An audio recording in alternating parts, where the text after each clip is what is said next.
This is Makeit.ai, your one-stop shop for all things synthetic data. The problem, data privacy concerns, which is widely known, flexibility, whereby data generation pipelines for synthetic data are often complex and follow some certain steps and kind of like a template based because they're not really that flexible for you to add your ideas and stuff.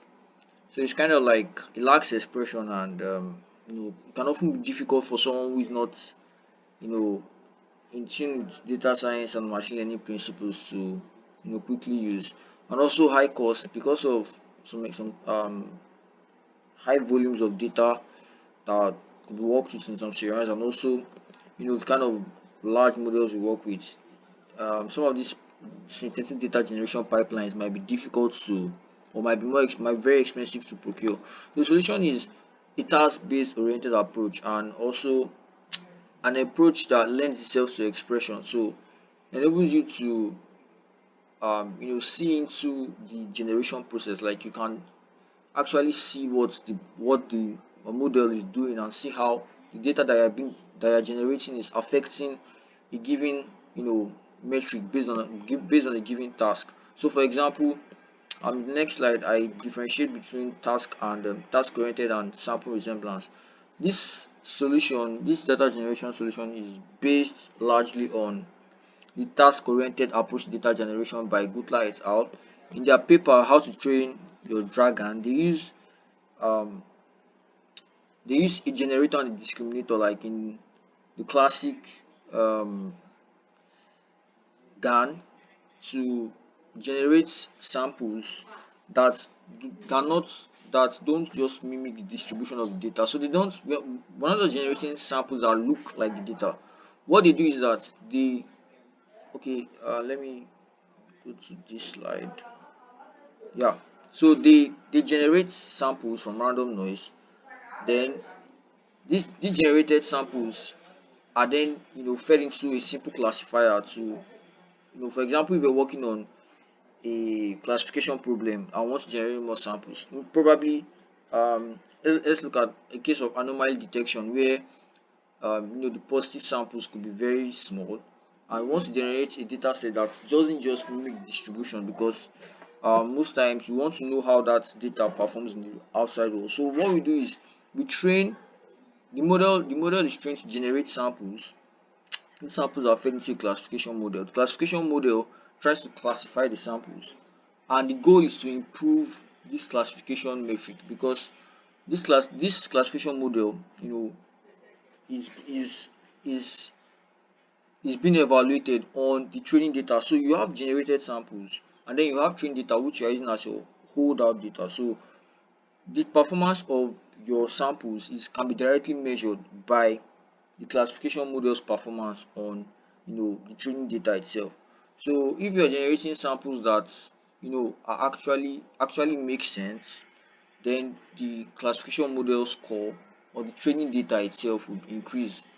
And the critic here, which is like the discriminator in the normal GAN, what it does is it tries to um score the samples that are generated based on this metric. For example, if your metric is the F1 score, even though the F1 score is a discrete metric, you can only have it's not differentiable, you can only have discrete values of F1 score. What the critic does is it tries to provide a loss to the generator that communicates how far or how close you are to the F1 score that would have been gotten with the classification model. So the critic is like kind of replacing the classification model and okay, with these samples, what would the score look like? That's what the critic is doing. And so it's able to provide a continuous loss generator. So generator can then optimize that loss and produce samples that are less that are that fit your objective the more.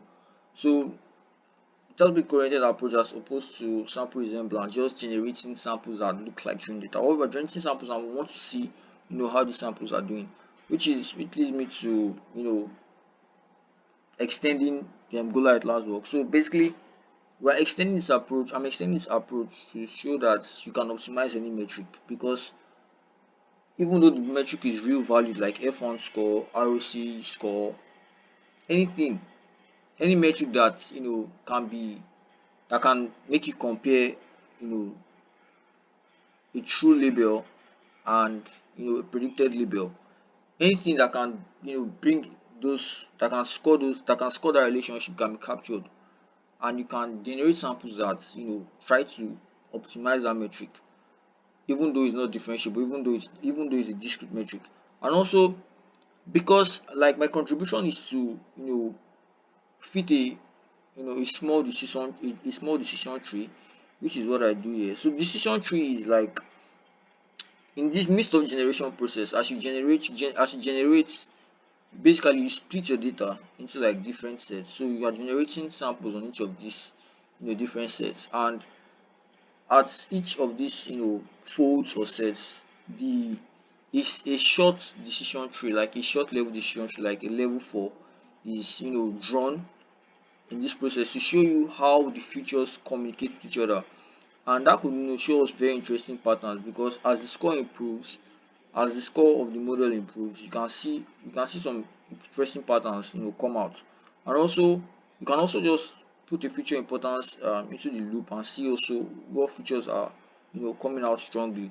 So that can help you kind of like sample your data better, so that for example, you can then sample the strongest features and then continue to generate from there, and or use those features to work downstream. And also, you can leverage intuitive model interpretability options, like what I said about feature importance and decision tree, which could also which could like show you the mind of the generator, and let you know, okay, this is what I need to change. And also, the interesting thing is that you can define your metric and optimize directly. So you can have maybe samples relating to profit, or samples relating to some kind of business metric or something.